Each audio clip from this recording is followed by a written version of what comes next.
Sir, रूस से तेल खरीदने को लेकर डोनाल्ड ट्रंप का एक बयान आया जिसमें उन्होंने कहा है कि मैं स्वागत करता हूँ अगर भारत तेल न खरीदे तो, और साथ ही उन्होंने कहा कि अब तेल खरीदेगा नहीं ये भविष्य बताएगा, मगर न खरीदे तो ये एक अच्छा कदम है। देखिए, जिस तरह से अमेरिका पूरी दुनिया के व्यापार पे कब्जा करना चाहता है, जिस तरह से अमेरिका की दादागिरी है कि ये काम मेरे साथ ही करना है, उनके साथ व्यापार नहीं करना है, तो भारत के रूस के साथ पुराने रिश्ते रहे हैं। और अगर हम इस तरह से अमरीकी दबाव में या अमरीकी दादागिरी के आगे झुकने का काम करेंगे तो कहीं ना कहीं ये हमारी विदेश नीति के लिए और विश्व में जो जिन देशों के साथ रिश्ते हमारे बेहतर हैं सालों से आज़ादी के बाद से, वो ख़राब होंगे। और अमेरिका से रिश्ते जो देश के हैं वो कोई बहुत बेहतर नहीं है वर्तमान समय में। इसलिए जो भी हो रहा है उसको लेके भारत की सरकार को अमेरिका से बात करनी चाहिए। वो जो खबरें आ रही हैं रूस से तेल ना लेने को लेके कि रिफाइनरी उनसे तेल नहीं लेंगी, उसकी कोई आधिकारिक घोषणा नहीं है। जब समाजवादी पार्टी जब इस पे कुछ आधिकारिक आएगा तो ज़रूर अपना जवाब देगी, लेकिन निश्चित रूप से अमेरिका से बात होनी चाहिए। सर, प्रधानमंत्री आज बनारस के दौरे पर हैं, उनका संसदीय क्षेत्र है जहाँ पर तमाम विकास कार्यों की परियोजनाओं का लोकार्पण करेंगे। जब भी बारिश होती है तो बनारस में पानी भर जाता है। बनारस में आज भी जो ट्रैफिक है वो पूरी तरह से जाम रहता है। लोग, प्रधानमंत्री जी ने कहा था कि जो बनारस है उसको क्योटा बना देंगे। तो अब सवाल ये है कि भाजपा की सरकार ने कहा था कि स्मार्ट सिटी बनाने का वादा किया था। आज प्रधानमंत्री जी अपनी संसदीय क्षेत्र आ रहे हैं, संसदीय क्षेत्र की जनता उनसे बहुत से सवाल पूछ रही है विकास को लेके और अन्य समस्याओं को लेके, स्वास्थ्य सेवाओं को लेके, और उन सवालों का जवाब देना चाहिए। केवल योजनाओं को हरी झंडी दे देना, लेकिन वो योजना ज़मीन पर कितनी उतरती नहीं उतरती, ये बड़े सवाल हैं। सर, बिहार में संशोधित मतदाता सूची मसौदा जारी हुआ है, लगभग 65 लाख नाम हटाए गए हैं। विपक्ष लगातार इन तमाम मुद्दों को लेकर, एफआईआर को लेकर विरोध करता है। देखिए, समाजवादी पार्टी ने पहले भी इस बात को कहा कि जिस तरह से उत्तर प्रदेश के चुनाव में समाजवादी पार्टी समर्थक वोटरों की बड़ी संख्या में वोटर्स के नाम काट दिए गए, हमने आरोप लगाया। चुनाव आयोग ने कहा क्या सबूत हैं, हमने सबूत पेश किए शपथ पत्र के साथ। आज भी चुनाव आयोग खामोश हो गया, किसी अधिकारी पे कोई कार्रवाई नहीं हुई।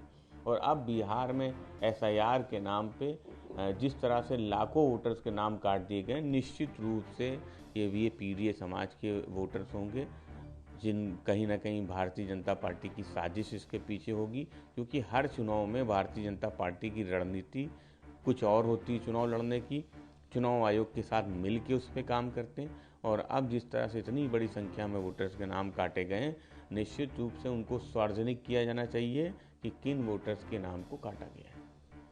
कांग्रेस के नेता, लोकसभा में नेता प्रतिपक्ष राहुल गांधी ने चुनाव आयोग पर आरोप लगाया। उन्होंने कहा है कि चुनाव आयोग कहीं ना कहीं भाजपा के लिए वोट चोरी करता है, और उन्होंने बंद और खुले सबूत की जो तुलना है उसका परमाणु बम से की है। देखिए, सवाल ये कि चुनाव आयोग ये कह दे कि हम उनके आरोपों को खारिज करते हैं, तो समाजवादी पार्टी ने 2022 के विधानसभा चुनाव के बाद आरोप नहीं सबूत के साथ आरोप लगाए थे। आप खारिज भी नहीं कर पाए, आपने कोई कार्रवाई भी नहीं की। तो चुनाव आयोग की जो भूमिका है वो संदिग्ध है। चुनाव आयोग की पारदर्शिता पे, उनकी विश्वसनीयता पे सवाल खड़े हुए हैं। और उन सवालों को ये कह के कि हम नेता प्रतिपक्ष हैं राहुल गांधी जी, उनके उनके उनके सवालों को या उनकी बातों को गंभीरता से नहीं लेते, ये बताने के लिए काफ़ी कि चुनाव आयोग कहीं ना कहीं भारतीय जनता पार्टी के इशारों पे काम करता है। और जिस तरह से एसआईआर हो रहा है बिहार में, जिस तरह से महाराष्ट्र को लेके सवाल हैं, जिस तरह से उत्तर प्रदेश के विधानसभा चुनाव फिर बाई इलेक्शन को लेके सवाल हैं, और चुनाव आयोग मौन रहा है, तो ज़रूर सवाल उठेंगे। सर, चुनाव आयोग पर लगातार राहुल गांधी और तमाम बिहार के विपक्षी दल सबूत होने का दावा कर रहे हैं और कहीं ना कहीं बेनकाब करने की धमकी दे रहे हैं। उसी दौरान अब चुनाव आयोग की तरफ से एक प्रतिक्रिया आई है। उन्होंने कहा है कि विपक्ष के सारे जो आरोप हैं वो निराधार हैं। राहुल गांधी कहीं ना कहीं जो आरोप का खंडन करते हुए उन्होंने कहा है कि राहुल गांधी को ऐसे शब्द का प्रयोग नहीं करना चाहिए। देखिए, सवाल ये है कि निराधार हैं, खंडन करते हैं, तो अगर चुनाव आयोग के पे जो आरोप लगे हैं उन आरोपों की जांच हो जाए, लेकिन जांच करेगा कौन? चुनाव आयोग पे ही आरोप लगे, चुनाव आयोग खुद ही कहे कि हम जांच करेंगे। चुनाव आयोग को SIR को लेके विभिन्न मीडिया प्लेटफॉर्मों पे उनकी जांच की गई। कैमरे के सामने बहुत से वीडियो हैं जो बताने के लिए काफ़ी है कि SIR में क्या हो रहा था। उसके बाद भी उनको सबूत चाहिए। उसी तरीके के सबूत जैसे समाजवादी पार्टी ने आरोप लगाए थे विधानसभा चुनाव के बाद, हमने सबूत पेश किए शपथ पत्र के साथ, क्या कार्रवाई चुनाव आयोग ने की। तो चुनाव आयोग की भूमिका, चुनाव आयोग की पारदर्शिता पे सवाल हैं, और उन सवालों को केवल ये कह के कि आरोप हैं, हम निराधार हैं, चुनाव आयोग बच नहीं सकता। आज देश सवाल पूछ रहा है और पूरे देश में जो माहौल है, कहीं ना कहीं चुनाव आयोग के भरोसे पे, विश्वसनीयता पे बड़ा प्रश्न चिन्ह लग गया है। सब 14 महीनों के बाद पूर्व JDS सांसद प्रोफेसर जगन्नाथ पर बलात्कार के आरोप लगे थे, तो कोर्ट का फैसला आया है, आरोप सिद्ध हो गए हैं और सजा का ऐलान होगा आज। देखिए, जिस तरह से भारतीय जनता पार्टी ने प्रज्वल के लिए चुनाव प्रचार किया, उनके साथ खड़े नजर आए, जिस तरह से इतने बड़े आरोपी की जमानत हो जाती है, कैसे हो जाती है, वो भी बड़ा सवाल था। और अब सज़ा, वो दोष उन पे सिद्ध हो गया है, आज सज़ा का ऐलान होने जा रहा है।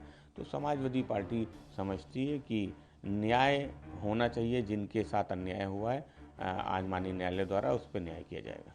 सर, मालेगांव बम धमाके मामले में गवाह रहे एक शख्स ने बताया कि उन पर योगी आदित्यनाथ RSS के शीर्ष नेताओं को फंसाने का दबाव अधिकारियों के द्वारा किया जा रहा है। देखिए, इतने समय बाद मालेगांव ब्लास्ट पे चर्चाएं हो रही हैं। ये लोग जो खामोश थे, कभी वो RSS की बात करते हैं, मोहन भागवत जी की बात करते हैं, अब योगी आदित्यनाथ जी की बात कर रहे हैं। तो सवाल ये कि ये पहले क्यों खामोश थे और अब क्यों बोल रहे हैं? पहले क्या कौन सा दबाव था या अब कौन सा दबाव? तो ना मालेगांव ब्लास्ट पे समाजवादी पार्टी को कोई टिप्पणी करनी है, ना किसी अन्य के बयानों पे कोई टिप्पणी करनी है।